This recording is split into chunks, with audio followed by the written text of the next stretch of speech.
Well guys, today I'm doing Aqua Teen Pasta. I found DeviantArt.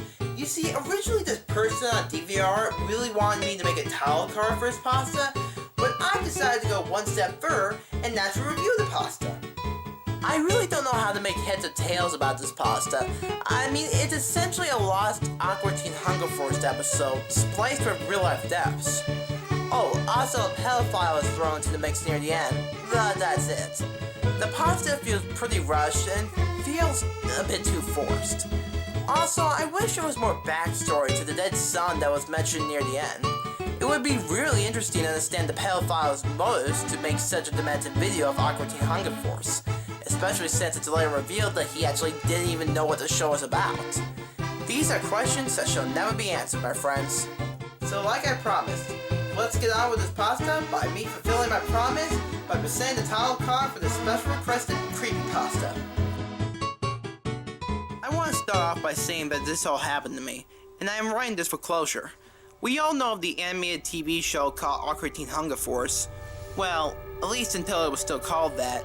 Now the show has changed its title and lost all the humor that it ever had, which was little, but it was still pretty good. Anyway, I myself had forgotten about the show a long time ago, until recently while surfing on the backwaters of the internet. I had come across a site similar to Pirate Bay, though much simpler in context and style. It was a black screen with a bunch of text in white letters that read such things as TV, books, porn, adult, and games. Being as extremely bored as I was, I clicked on the link that read TV. I regret that now.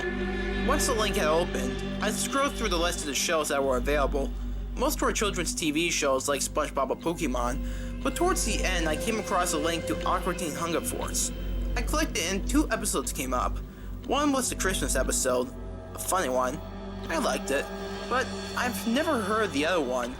It was called Aqua Teen Last Episode, Editor's Cut. I figured this was a rejected episode that Adult Swim never bothered to air. I clicked it open and began watching. The episode began normal, with the intro coming on and such, but the sound was different, and the characters seemed rather odd. Anyway, once the show started up, I relaxed a bit and was getting ready to start laughing. The episode opened up at the teen's house, with Master Shake sitting at his chair, drinking some wine and staring at the camera. I was waiting for something to happen, for him to say something, but he just kept staring. I checked to make sure that my computer was still fine, and it was. I looked back up at the screen. Shake was still sitting there. I was waiting for something to happen, for him to say something, but he just kept staring. I checked to make sure that my computer was still fine, and it was. I looked back up at the screen. Shake was still sitting there. He was starting to tear up, and then he eventually cried.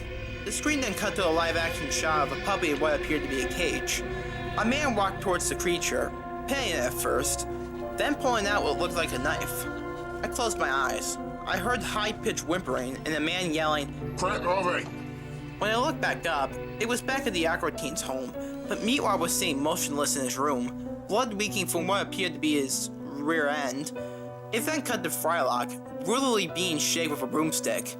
As Shake was yelling, "Oh, I deserve this." Frylock started tearing up and then cried. Though his voice was muffled, he whispered to Shake, "How could you go this far, man? How?" Before Frylock could finish his sentence, the screen went blank. When something came on, it was Shane St. John.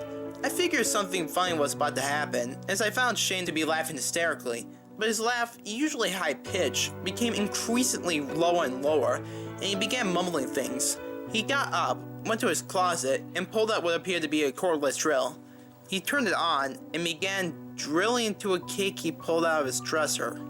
I was beginning to chuckle, but then the screen went blank, and when it came back on, there was blood in Shay's room, and he was sitting in a corner shaking violently, mumbling the words, "I'm sorry, it hurts."